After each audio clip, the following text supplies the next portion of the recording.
brilliant story, The Train from Rhodesia, particularly focused on what we've called significant details. I've argued since the beginning of our year that significant details are ways to open up a text and to understand how things connect, which then can lead to understanding intention. So let's take a look at some of these significant details. Here, I'm going to make suggestions about what constitute the significant details. See what you think about my choices, all right? So I start with this. The train station that is described has a pointed chalet roof. The title of the story is The Train from Rhodesia. So this should inspire us to ask this question, all right? If the train that we're talking about is in Africa, particularly sub-Saharan Africa, and the train station that's being approached there in sub-Saharan Africa has a pointed chalet roof, then what is the purpose of that detail? Why do we need to know that? Well, I want to suggest to you that pointed chalet roofs have an architectural purpose, which, if you know much about pointed chalet roofs, has to do with trying to keep heavy snowfall off of the roof and keeping the roof from collapsing. It's the kind of roof that you expect to see in the Tyrol or in Bavaria, in Switzerland, in the Alps, places like that, because it's defined by a very, very steep angle so that as snow accumulates, it will get heavy and it will slide off of its own accord, which then relieves the pressure on the roof itself. So it has an architectural purpose, and that purpose is to keep the roof from collapsing under the weight of an extremely heavy snowfall. But is this necessary in Africa? The answer is self-evident. This architectural feature isn't performing any kind of engineering purpose, at least nothing that it was originally designed for in Europe. It's there to make Europeans nostalgic for home, to make them feel comfortable. It's there to create a European culture and identity in a place that's not Europe. The narrator then decides to share with us the fabric, the material from which the train masters or the station masters uniform is made, and it's described as a serge uniform. Now we're inclined to just quickly jump over this and not think too much about it, but I'd like for us to think about it for a second. What is serge exactly? Well, serge is wool. So this is a wool uniform, all right? Now, wool is defined by having a couple of properties, one of which is it retains heat, and another which is that it tends to not soak up and hold water. So it's a really wonderful fabric for a cold weather environment, which sub-Saharan Africa is not. So the question should arise in our minds, is this an appropriate uniform for someone in sub-Saharan Africa? Well, the answer is obviously no. Why is the station master wearing this uniform? Again, as with the pointed chalet roof, he is wearing the uniform to fulfill the nostalgic desires of the Europeans who ride on the train, to make them feel at home in Africa. And by at home, I mean that they are in Europe. So these two simple details are intended to demonstrate the lengths that the colonials go to change the landscape, the environment of the new landscape, the new place where they've gone, to reflect their old homes in Europe. So they have brought their culture with them and they're imposing it on this new landscape. We're then told that the station master's children run around barefoot. Well, for one thing, that tells us that it's not so cold that you would really be comfortable wearing a serge uniform.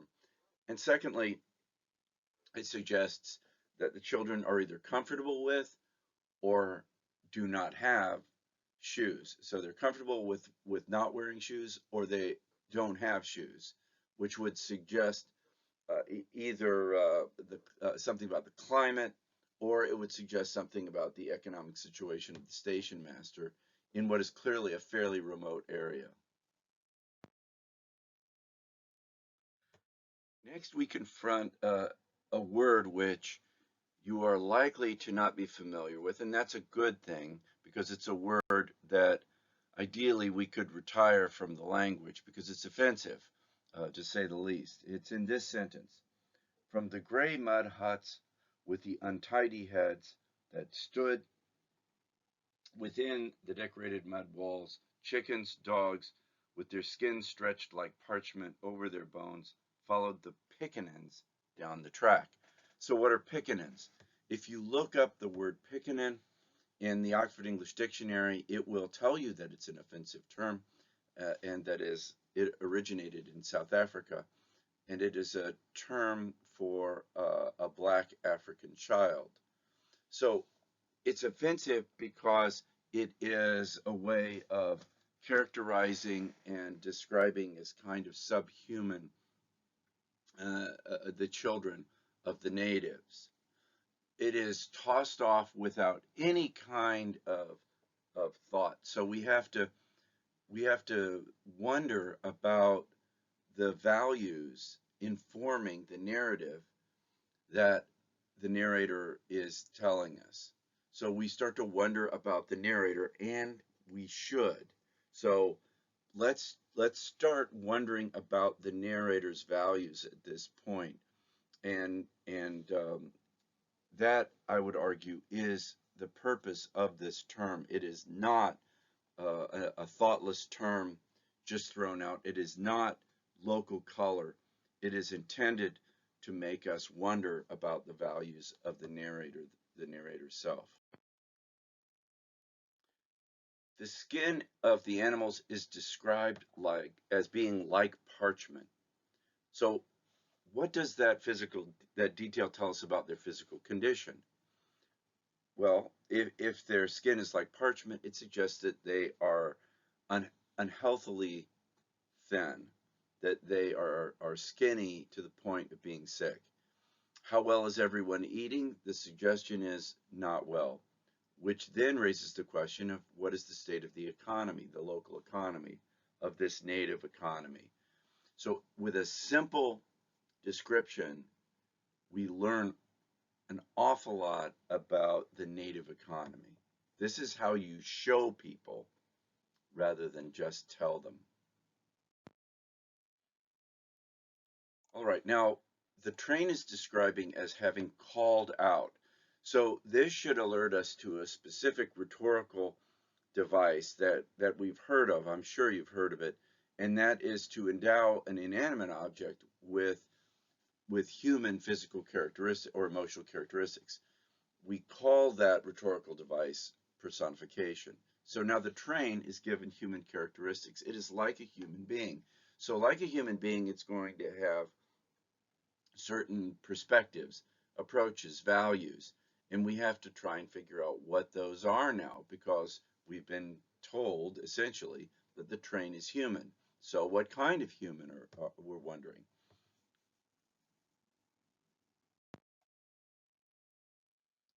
All right, so now we approach what I think of as the crux of the story. It is a problem with language and logic that needs a solution. Okay, here's the problem. We confront this sentence. Here, let me see that one. The young woman curved her body further out the corridor window. Mrs., smiled the old boy, looking at the creatures he held in his hand. So, my question usually is, how old is this figure described as an old boy? Oftentimes, my students will say, well, 18, 19, right? But then a couple sentences later, it says, the old man held it up to her, still smiling, not from the heart, but at the customer. So wait a minute, the old boy becomes an old man. How old is this figure now? and my students will generally say about 70. So, which I personally think of as very young myself, personally. But my students tend to think of that as being an old man. So, how do we reconcile this? Old boy, old man, just also dressed in a piece of old rug, described. Then later on, this figure is described as the boy, and beyond that, the old native. So here's how I propose we understand the deployment of these two competing terms.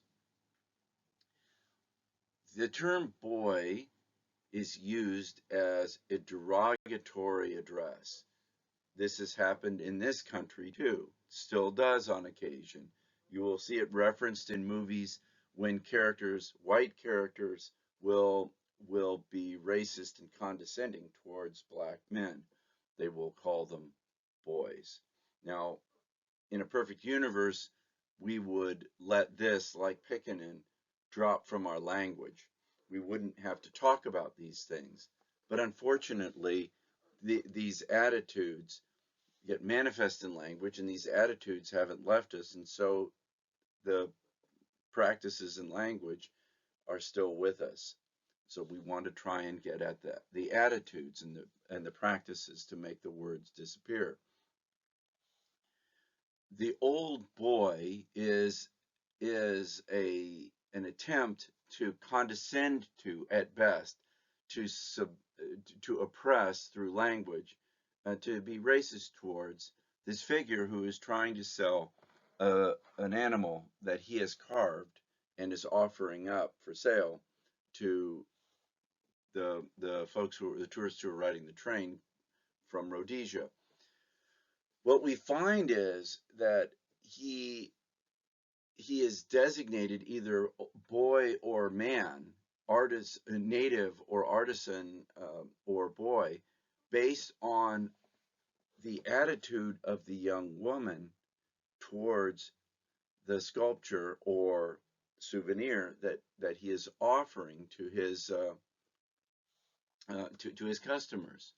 So what I suggest is that when he is called an old boy, the vendor is seen as selling merely a souvenir or a trinket, a bauble, nothing really significant. Consequently, he himself is nothing more than a part of what Kipling would call the picturesque scenery, right? This raises the question of how can one say old boy? Isn't that a contradiction in terms, as I've mentioned before? Well, it's not if what you're doing is you are summing him up based on race and racist attitudes.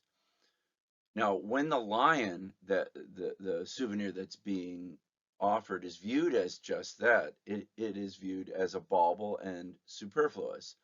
Then the artisan is viewed through the Orientalist, what Edward Said would call Orientalists, or what you saw through Cecil Rhodes's Confession of Faith, or what Kipling would describe as the dark places of the world, that this sort of attitude which creates an insignificant view of the natives so that the colonial self, can feel more important.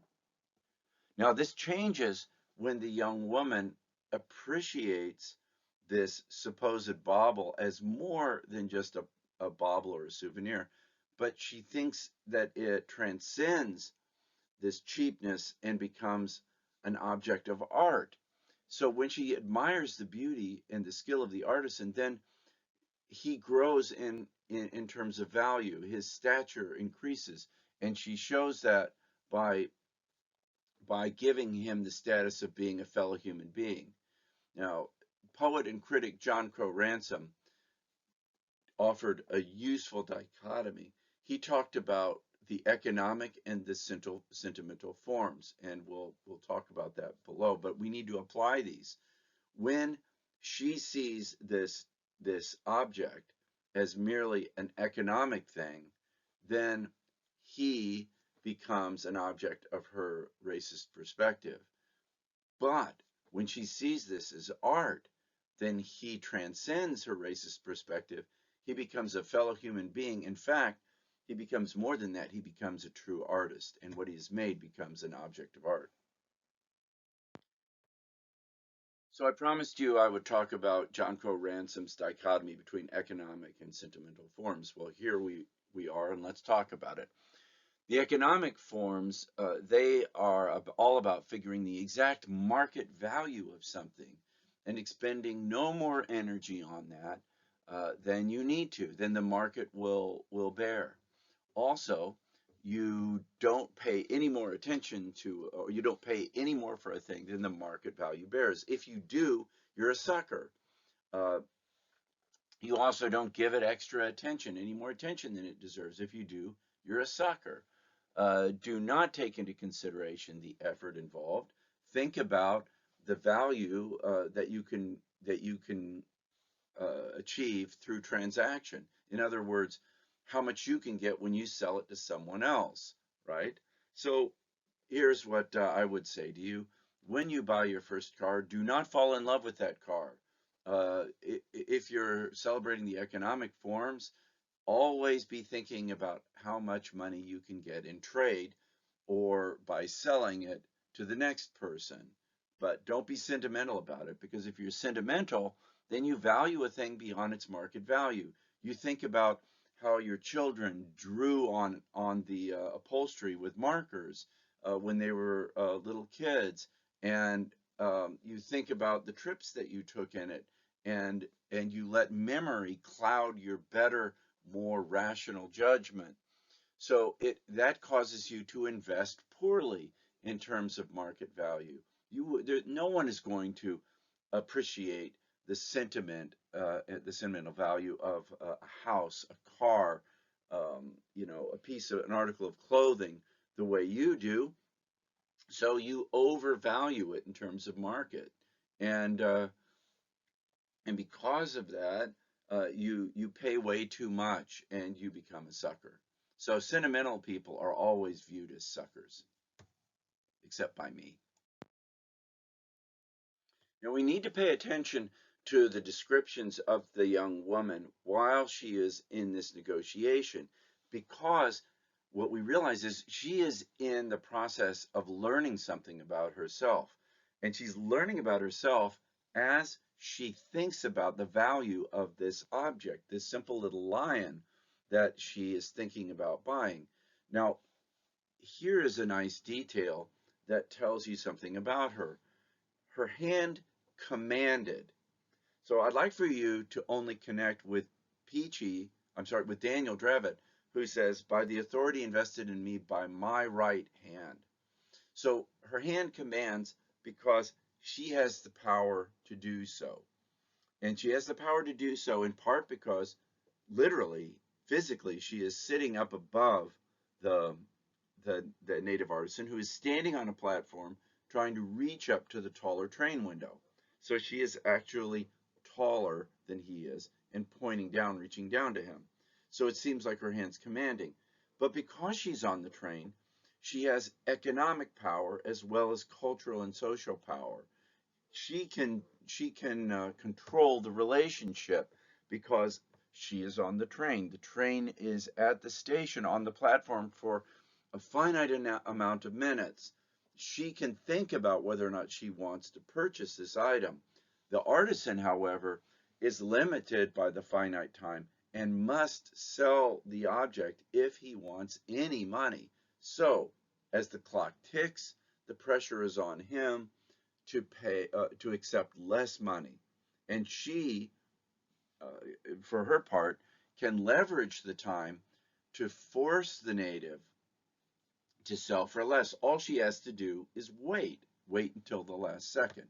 So her hand commands. It suggests that there is an almost thoughtless, regal behavior. All right, so we've talked about the the young woman's attitude towards the artisan, either old boy, or old man, or old native, and how when the young woman sees this object as trinket, a mere souvenir, then she tends to think less of the artisan. But when she contemplates the object and she thinks, well, this is well beyond a souvenir. This is actually a little sculpture, a beautiful piece of art.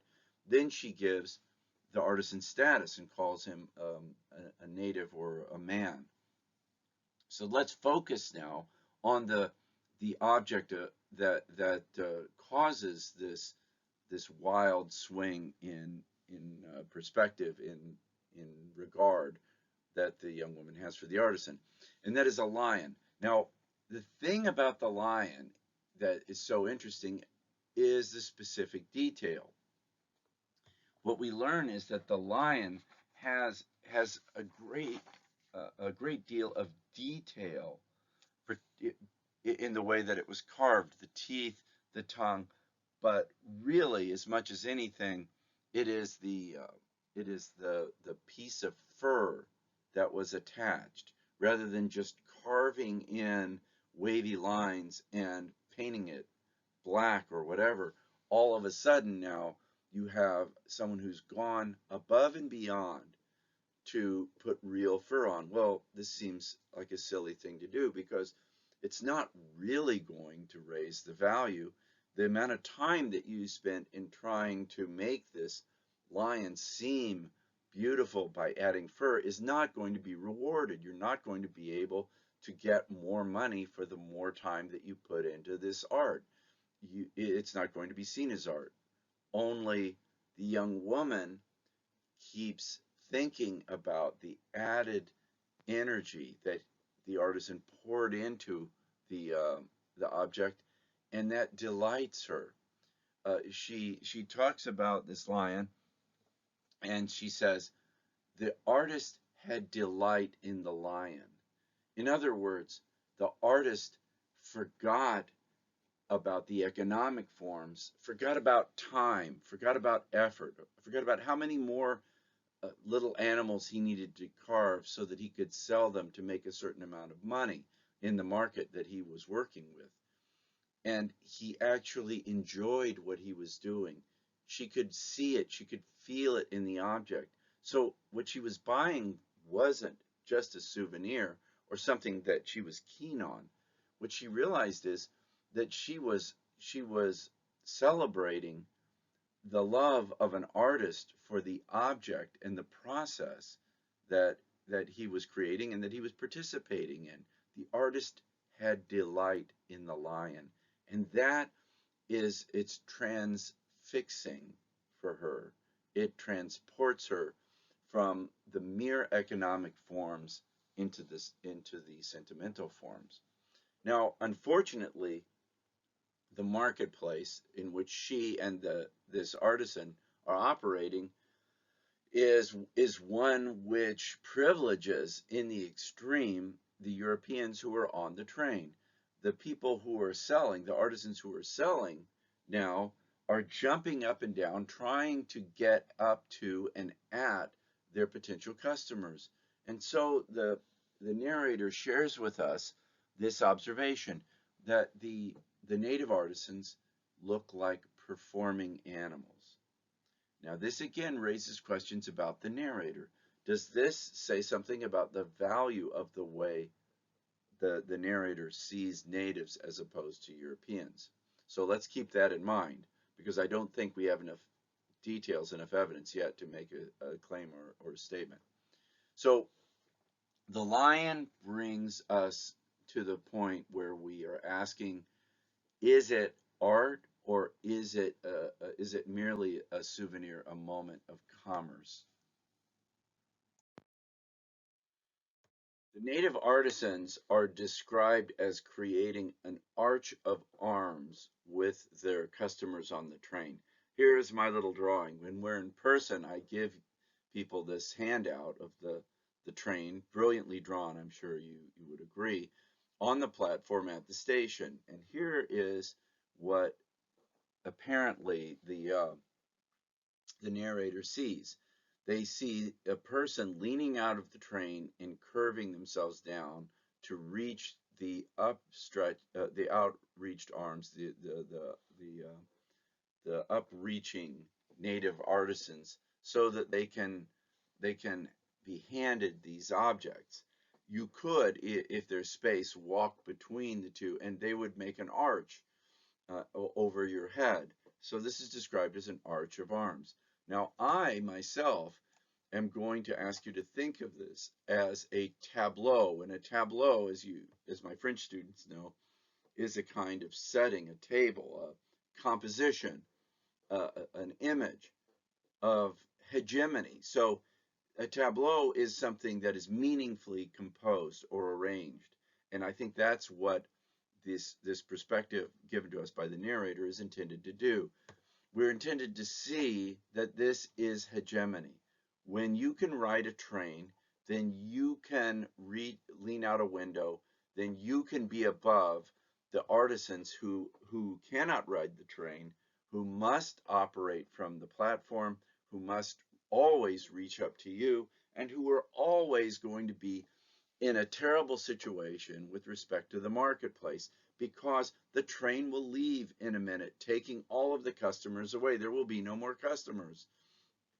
The customer then has the leverage, unless, of course, the customer becomes sentimentally attached to the object, in which case the situation turns. So what we realize is that power and economic power have to do with whether or not people invest in objects or invest in ideas or invest in people sentimentally.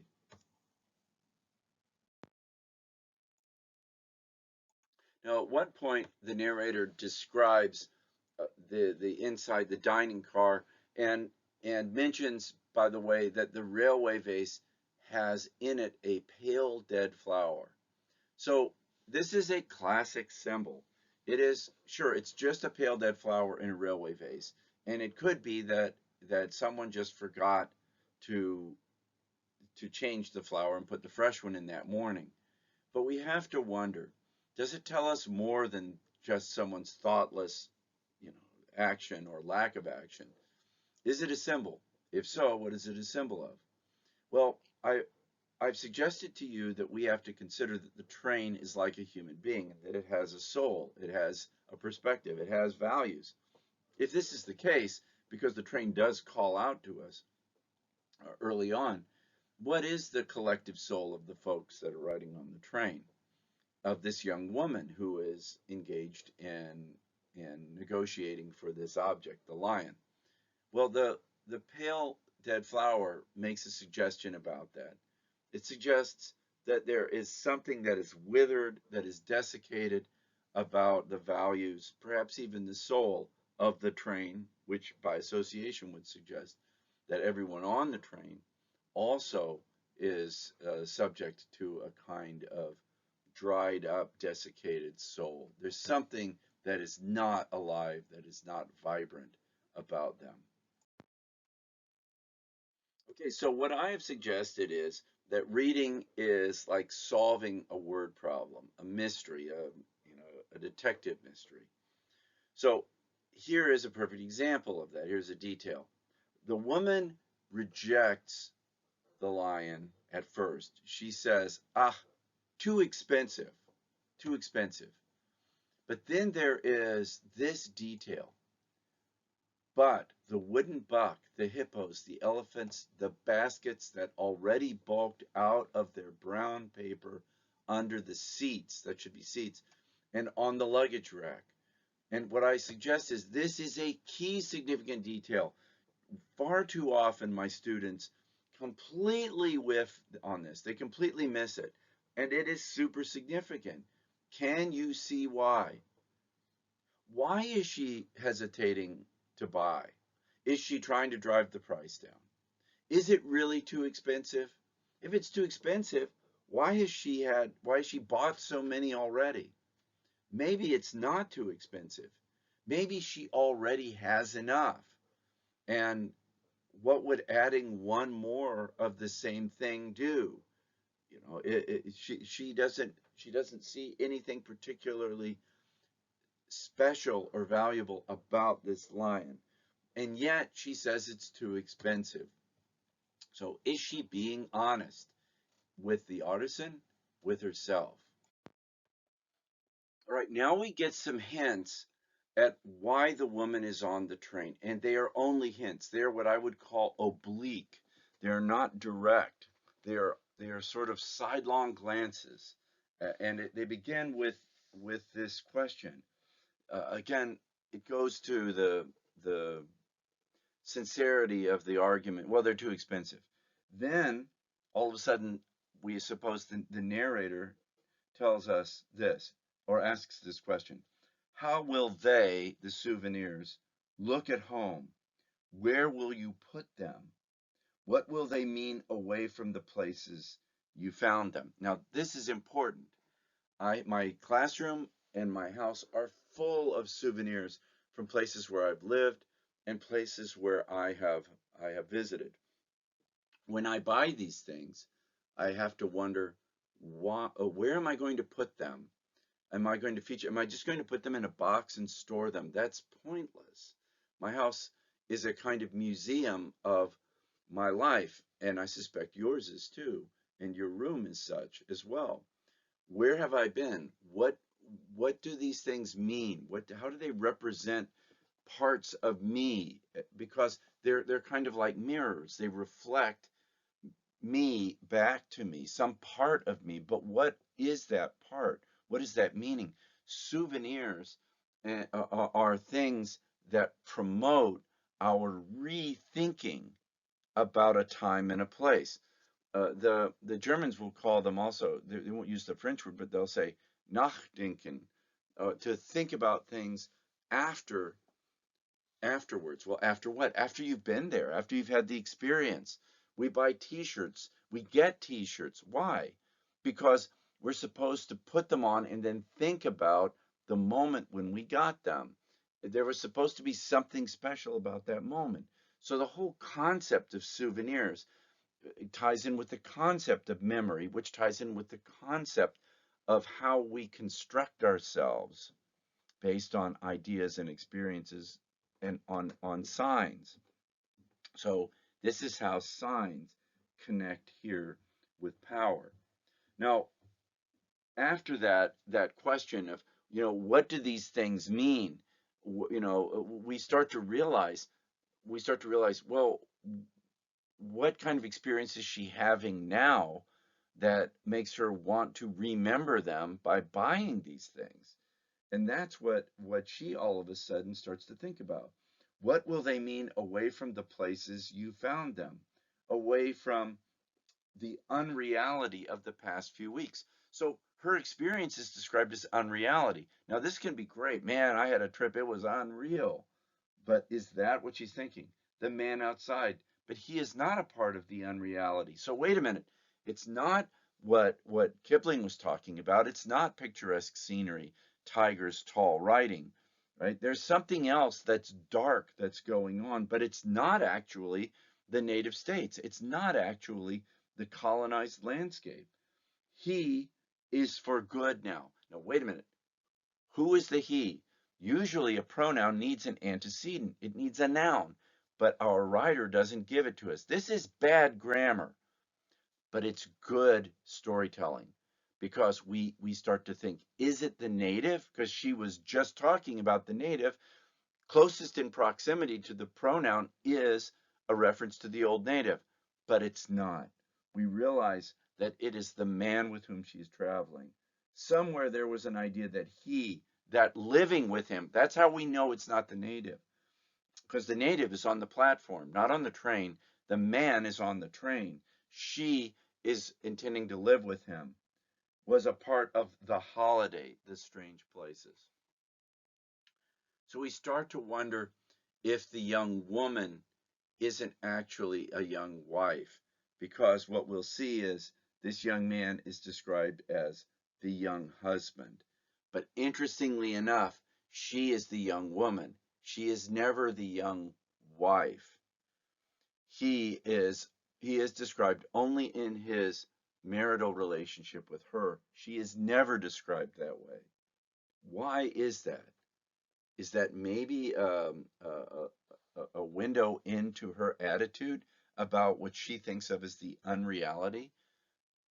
Does that mean that this relationship she thought was going to take, this marriage that she thought was going to be good, this honeymoon or holiday, whichever it is that she's taken with him, is actually imploding, and that she doesn't want to buy uh, souvenirs that help her to remember the time when she figured out that she had trapped herself in a loveless marriage? Or maybe these are souvenirs of the realization that she trapped herself in a loveless marriage and she needs out of it. These are more questions that we have. So, as I suggest, the question, how will it look at home, posed by the narrator, but perhaps by the woman herself, raises the theme of souvenirs. And as I've mentioned, the theme of souvenirs is very important because it raises the question of memory. And memory is important because it raises the question of how we construct ourselves. We construct ourselves through experiences, but when you think about it, by reflecting on those experiences, by reflecting on them. That's the reason why we put so much stock in these rituals like the first day of school, your birthday, um, holidays, commencement, things like that. They are important because they help us to remember, to put back together experiences which remind us of who we are. Now, this detail, 1 in 6 Bas, is a dialectic detail. And it's simple, and it is important. Generally speaking, the use of dialect is a very dangerous thing because it tends to belittle uh, natives, especially when Europeans are writing about them. So our narrator, Nadine Gordimer, is walking a tightrope here. Maybe she falls off, maybe not. See what you think. But by saying 1 in 6 Bas, 1 in 6 is the price that the native artisan would like. The Bas is actually boss, like Sahib. It is a reference to the Europeans on the train, which is intended to show your subservience to them, to make them feel more powerful, more economically powerful, by showing them respect. So here we have the word again. It's worth noting, and it again raises the question of whether or not Nadine Gordimer is indulging, as Kipling is, in the sort of historical racism of the time and the setting that is being described. So here the train is described by the narrator as having a blind end, the blind end of the train, or the back of the train. It's just an easy way of saying the back of the train. But it's not just that, because again, it's personification. We are reminded that the train is like a person. This person is described as being blind, and the flower in the railway vase is described as being desiccated or dead. So now these details, these images, are starting to mount, and this will have an effect on how we view the use of the word pickaninnies or old boy, and we start to realize that perhaps the narrator isn't describing the setting, the scene, and the action in first person terms from their own values, but is in fact describing the scene from a kind of synthesized third person and first person view. In other words, they see the things like a third person narrator from every angle imaginable, from the platform, the inside of the train. They're everywhere. They're in front of the train. They're behind the train. They are at the station before the train gets there. They're at the station after the train gets there. But they're also on the train. That's a third person perspective. But there is also a first person perspective about values. Perhaps Pickenins describes the dead soul perspective and attitude of the kind of people who ride that train, of the kind of people who use leverage to buy down the cost or negotiate down the cost of something valuable, the only way these natives have of getting money. So we have to all of a sudden consider that the personification and the details work together to teach us something about a very sophisticated and nuanced synthetic version of point of view, as I've suggested, simultaneously third person in terms of what it can see, but first person in terms of the values that inform what it sees. So, in a very chivalrous way, the young man, who's described as the young husband, decides to take matters into his own hand. He is going to solve the too expensive problem. So he uses the market leverage that he sees, that he understands, and he negotiates down the cost and forces the native artisan to accept far less for the trinket, what he sees as a bauble souvenir, than what the native vendor wanted.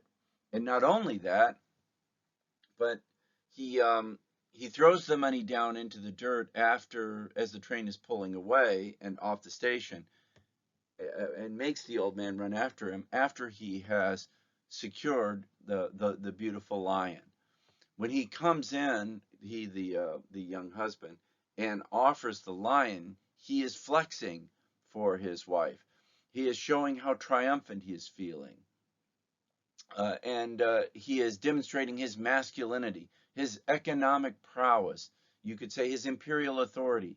And they all are bound up in the lion, the actual physical thing, but they are a sign. It is a sign of all of these attitudes and all of these processes which the young man has used against the native artisan and against the wife, we should say, because he is trying to demonstrate that he can solve her problems for her. Look, here you go.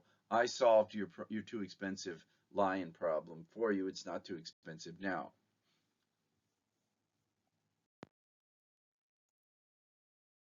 Presented with the lion, she flips out. She absolutely flips out, right? She yells at him. And here's what she yells. She goes, "Why didn't you take it decently?" So that's an important. Decent is like worthiness. It is a dynamic. It's like shame. There is an authority to it. And he doesn't understand this. He is now being made subject to a different kind of authority. He has tried to promote and project his masculine, colonial, imperialist economic authority on her, and she's not having it, right?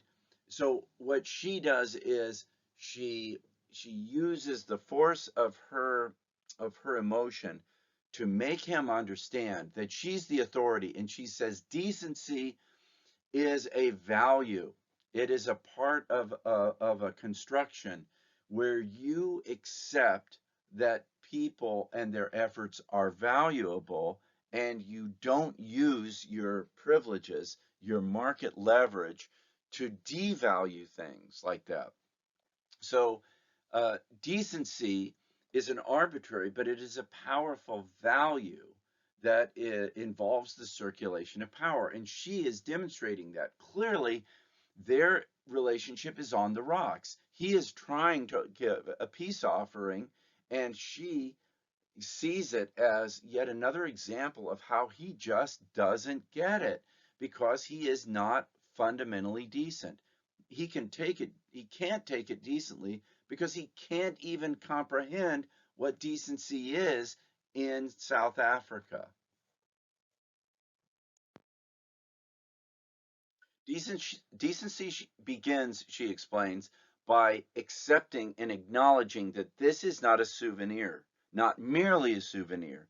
This is a piece of art. And it's a piece of art because this artisan invested way too much time in trying to make it perfect.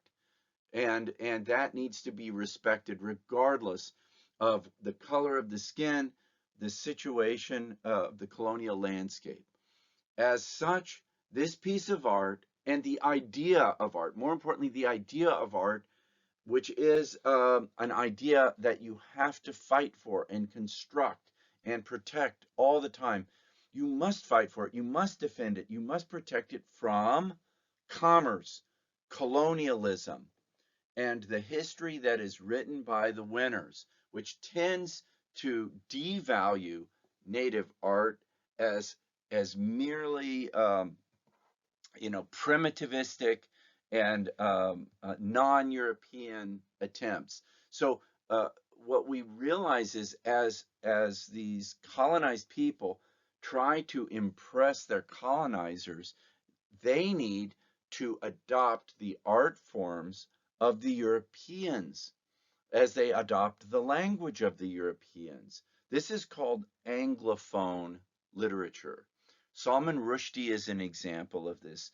Chinua Achebe is also an example of this when he writes in English. Right.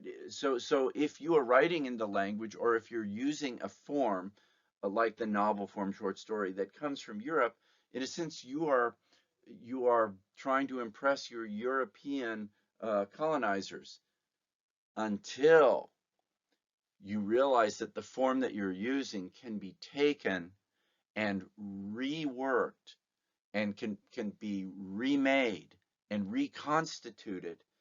You can take a colonial form and you can make it all your own, right? And you can make a new thing, a third thing, right? So there are all sorts of questions about art and colonialism and commerce built into this little story.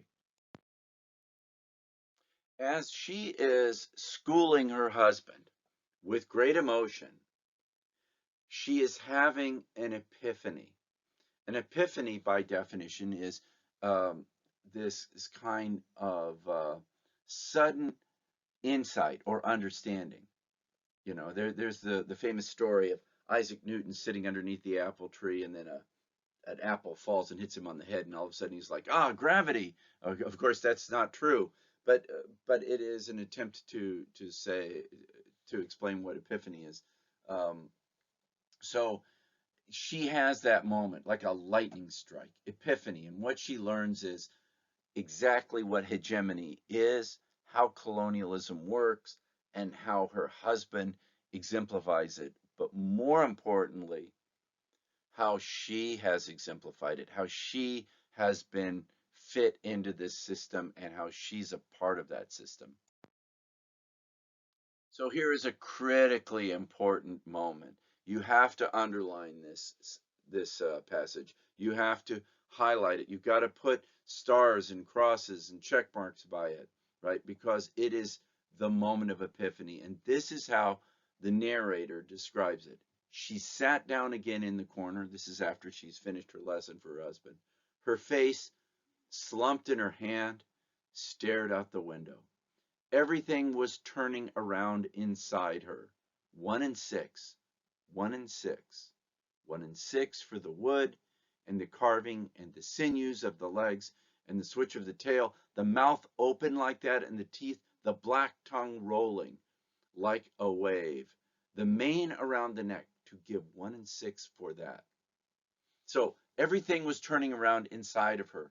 That is a simple description of revolution, turning things around. Her world, her values are turning upside down inside of her. She's experiencing a revolution, which means that her life will forever be different. All right, while we've got our highlight pen out, let's highlight this as well, because it's so important.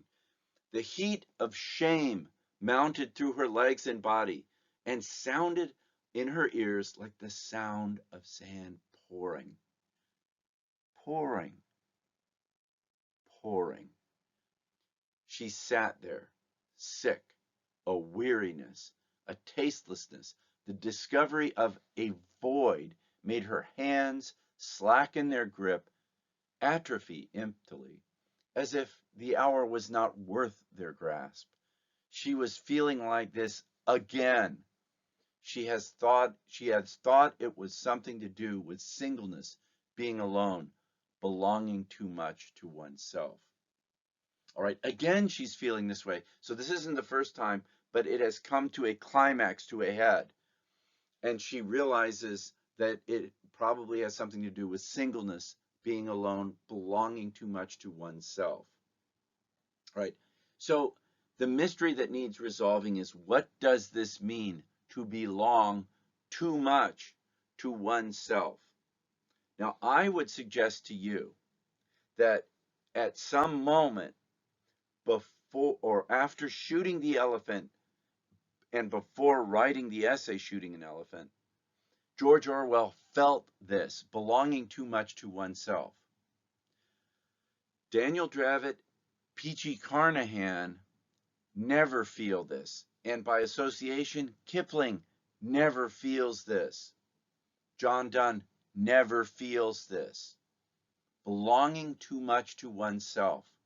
I'm not going to tell you what I think it is, but I am going to ask you, what do you think it is? So here we are at the end. The train is pulled out. It is described as casting the station as if it were a skin. The train casts the station like a skin. Well, this suggests that the train is like a snake, but that makes sense. It's like the blind end of the train. It's not the front of the train that sees where it's going, metaphorically, and the train is long and slender like a snake. So, why shouldn't you compare it to a snake? But you and I both know that the snake has multiple meanings. I mean, literally, it does cast its skin and it becomes a new snake. That's how it grows. So perhaps that's a metaphor for what the young woman is feeling. Or also, it could be a connection with a famous snake, like the snake who tempts Eve in the story of Adam and Eve. Maybe something evil is being left behind. This is a question that you will have to answer. The narrator only asks it, offers no particular answer. Then finally, we're told that the train has no answer. It says, I'm coming, I'm coming, I'm coming, like chugga chugga chugga chugga chugga chugga. I'm coming, I'm coming, I'm coming. But the last thing we're told is that there was no answer. Who provides the answer? How do we make sense of all of this? That is the final challenge that the narrator leaves us. So let's take it. Why isn't there an answer? What answer do you give? What does it mean to belong too much to oneself? How do we avoid belonging too much to oneself? How do we avoid the feeling of shame and emptiness that the young woman feels? Give it some thought.